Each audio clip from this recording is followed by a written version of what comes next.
Happy Sunday to you. The sun is rising on almost the west coast here in Las Vegas this morning. It's like 9 or 10 or something. There are some football games starting today. There are hockey games today. There's been a parlay calculator that's been created. Oh my goodness, there's just so much going on this Sunday as we head deep post Thanksgiving into November. What's up? All right, let's talk about the games today. Thanksgiving, we went 2-1. We lost the Skins game. I adjusted some home and away factors over here to figure out like how would you get the exact score based on our point prediction stuff. And you can see where there's a bigger any number that's straying from the number one over here means a big change in the game than the way we thought. So this game was a lot lower scoring than we thought, but the Saints did obviously win. Colt interception screwed up our game with Dallas, and then we hit the Bears almost exactly right in every way. Anyway, so let's talk about today. Jacksonville and Buffalo. Low scoring game.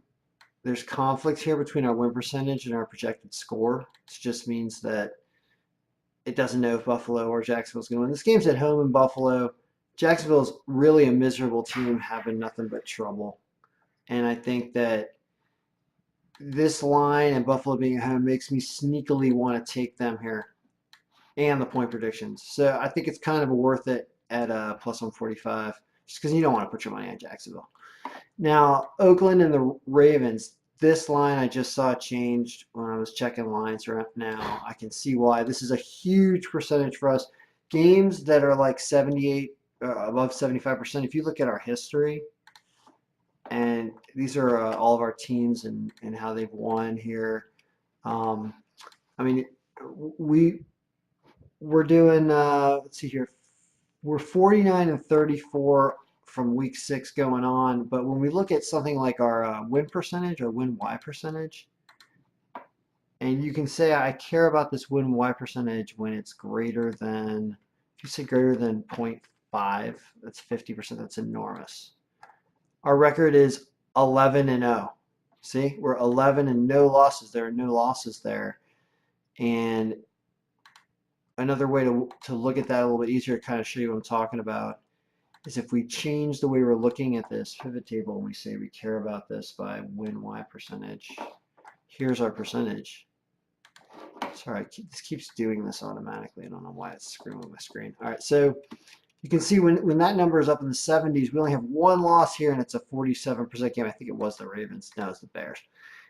So in other words, when you see this huge percentage, we haven't lost the season yet, and we're in week 12, and it's 11-0, above 50%. So you basically pay whatever that negative 800 is because you're gonna win almost every time. So there's that, all right, which is why it likes Baltimore, even though I get scared of Baltimore. I don't mess with spreads, but anyway, so really likes Baltimore. The Niners and the Bucks really likes an over here. The over set at like 56 already, but these teams have no defense. I don't know what the weather's like in Tampa. It's probably fine. So, and I don't know why the Niners are plus 155.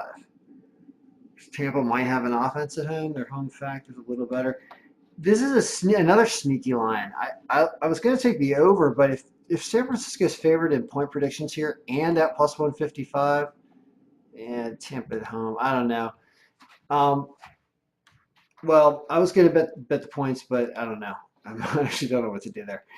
The Giants and the Eagles. So here it likes the Eagles in win strength and it likes them in points. It's because the Giants are a miserable team, but the Eagles are awful now and really got smoked, and they don't have a season anymore.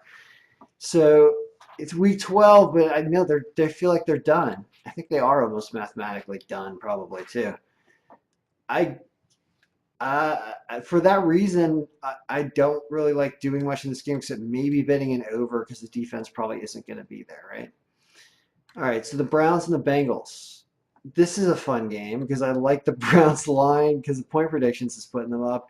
They're a sneakily better team than you'd think, and Cincinnati kind of seemed to fall off the wagon a little bit. They're better at home. Close call on point predictions, close call on win strength. So in those type of games, I guess you go with the team with the better line, probably. Patriots and the Jets. Love the Pats all around. You can see we had another win strength over 50% here. So, like, we've been 11-0 on win strengths over 50%. This will be the week we lose all of them, I'm sure. No, no. Those games win almost all the time. They have over 50% has won every single game this season. So this is an enormous pick. If that's still 475, which I doubt it is, because I don't think it is, take that. That is one of the best paying odds on the board right now, in my opinion. Seattle and the Panthers. I like Seattle by win strength and point predictions, and Seattle's a dog. So this could be another one of those where we pull Seattle out of a hat here. We've done it weeks before at a very similar line. It makes me recency bias or whatever. It still makes me want to take that because Carolina at home. Here's the only difference. What's our home factor? Home and away factor is what? We're still giving Carolina a bump at home, but we're giving Seattle a bump on the road for some reason. Russell Wilson's got heart. I think they're still fighting for a playoff berth. Of course they are. I take Seattle here. See what it's like in a lot of dogs. I like this. Arizona and the Chargers. This is another huge one. See 66%, well above 50. Pay it, they're going to win. Pay it, they're going to win. They're not losing to Arizona. Even though they don't play as good at home. Don't mess with the spread probably, but they're going to win this game. I mean, well, I say don't mess with the spread. That's what it's predicting, but yeah, take them.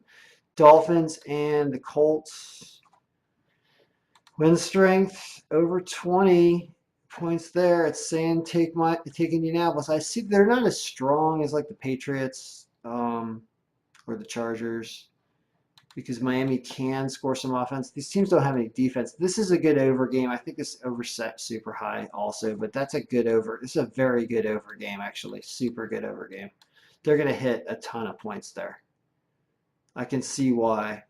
I mean, it's predicting 72. Not the biggest, highest scoring predicted game because there was one. Yeah, this one. The Niners Bucks is also predicted to be enormous.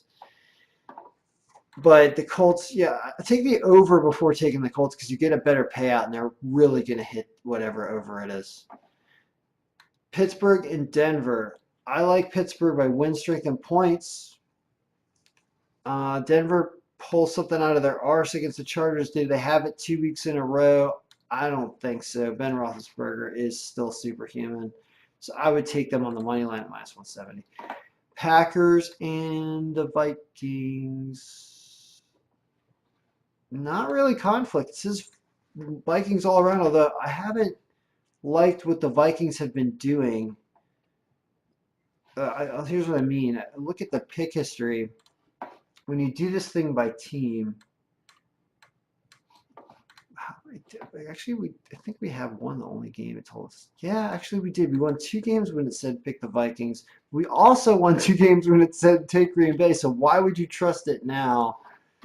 Because they both have won. Supposedly it knows what it's doing, and it knows that Minnesota's going to win this game at home. Green Bay has been weaker. So -1 is not a bad line. It's not above our threshold in win strength.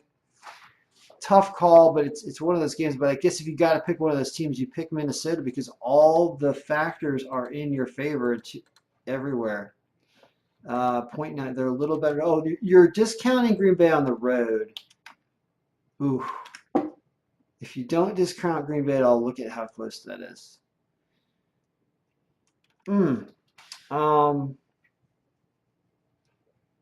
Yeah, that's why it's a tough game. It's very interesting to look at it that way. All right, so and Monday night it barely likes Houston, giving them a little bump at home. Yeah, Houston's going to win this game. So it's a good thing to throw in your parlays for today is Houston tomorrow night because you'll have fun watching Houston win and cashing in a lot of bets. If you run a lot together on something like that, I think that's a good play at -275. So anyway, that's what's going on. I built this parlay calculator and talk about NHL too because we're 10 minutes in, but whatever. Today's sports wraps. There's a ton of stuff going on today. So I was working on a parlay calculator to kind of say like who did you like here? We talked about some things there. Overs in the Giants. What else I like? I like the over in the I like Seattle. I got here. Pittsburgh, I said. Houston on Monday night. And probably Minnesota. So they're supposed to win. Right, so you can add the lines in here. Like you say that, Minnesota has a line of negative 180. Houston was negative 275, right? So it calculates, I had to look up how to do a parlay formula. It's just really multiplying numbers together once you figure out what your payout is and creating a combination. And I'll go into a whole video about how to make a parlay calculator once I'm completely done. But it's kind of cool. You can see this makes a little picture. I'm still adding all these formulas, but it's an interesting way that as you have a bunch of different combinations, the way that they're connected when you order them. If the one team and the two team win or whatever. I have it set up so you can just change win-loss and then something changes and it's going to change your payout. So if you have a ticket where you played like 5 or 6 runners and you did like 2s and 3s and 4s and 5s, which is where you have a bunch of combinations of all the possible teams, like you have combination 1, 2, 3, 1, 2, 6, 1, 2, 9. If you had a bunch of different runners here, that's the way it would look. And if you only hit a few of them, you lose this, you lose this, you lose this, you lose this, you win this, whatever. You end up changing which ones win and which ones don't, and that's what this yes stuff over here is were these two things what happened? The Ravens game, did that win? Was this a combination where the Ravens and the Pats were together? And that's what it was. And so if that happens, you pay it out. And if it doesn't happen or one of those things was a loss, you take a loss on whatever your bet was. So you can make bets on all these different combinations and have huge payouts if you hit a bunch of them. And I was always wondering, well, what if you don't hit all of them, you hit some of them? How many do you have to hit to make money? Depending on what the line is it good to pull something out or leave it in, depending on what your potential payouts are? I wanted to know the answers to all those questions. And so I've started to build this, and it's sort of working, but I have to do a bunch of different formulas. You know how many freaking combinations there are? I'm learning the pattern of how you create this parlay combo thing is all the different combinations with 9 runners. And so we have to keep going down. Now I'm doing the 4 numbered combinations. I already finished all the 3s. So now you do 1, 2, 3, 4, 1, 2, 3, 5, 1, 2, 3, 6, 1, 2, 3, 7. How do you create a string of all that? There's actually a pattern to it. And especially when you go chronologically in order, there's a pattern to it. And so I'm seeing how that pattern works and then adding digits to it as we go. And then formulating it so it's not taking as long as it normally would to do it all by hand. But I wanted to do a video for football and what's going on with hockey. Hockey had a decent day yesterday. Today's games are not here yet. So I'll just show you yesterday. We had a pretty good day. Boy, Winnipeg put up 8, Line A put up a bunch. We had a winning day by win strength and also a winning day on the underdog thing. If you just bet all the underdogs, that won yesterday as well. If you take a look at how that works, I've been doing all this work on playing every game, and if you play just the underdog, what happens? And the answer is you're up 8.49 units in 315 games this year, and you're up 2.7%. That is not even thinking. For example, not even thinking on Saturday in the 8 games would have won you 1.85 units. What does that mean? That means you just bet every team that was over plus 100 1 unit, and you can see that 4 of them won and 4 of them didn't, which is the whole theory behind the theory, is that hockey's basically a coin flip, even though, of course, there are some teams that are better than others. But it's basically a coin flip every day. And because of that fact, if you're given a line better than 100, this is a perfect, a microcosm example of the theory and how it works. There was 8 games, and you got 4 of them right, and all your lines are better than plus 100, so you can't help but win money if you go 4 and 4. Whereas if you bet the favorite every time and you go 4 and 4, you would not have won 1.85 units. You would have done something. Actually, we did this by win strength, where I'll show you the answer to that. The win strength is over here. Yesterday, Where are you going? Something just happened. Yesterday, we won 1.57 units by win strength. What does that mean? What am I talking about? So that's a little bit less. This was using this stuff. This are actually looking to see which team is better number instead of just the odds. For example, in this Washington Ranger game, the Rangers had better odds. So if you bet the Rangers, that's what it told you to bet if you're just betting all the underdogs. You would have lost your money, right? We are showing that and we are representing that as having the Rangers have a loss here of minus $1. Okay. Well, if you were looking at win strength, which is the formulas that are over here and all the calculations that are going on, if you did that, it said that the Caps were going to win Washington. And that's what this is, which is this is the one that uses the win strength. So there's two competing formulas two competing algorithms I'm using right now. One is a complicated one that I want to work about knowledge and stats, which is this one.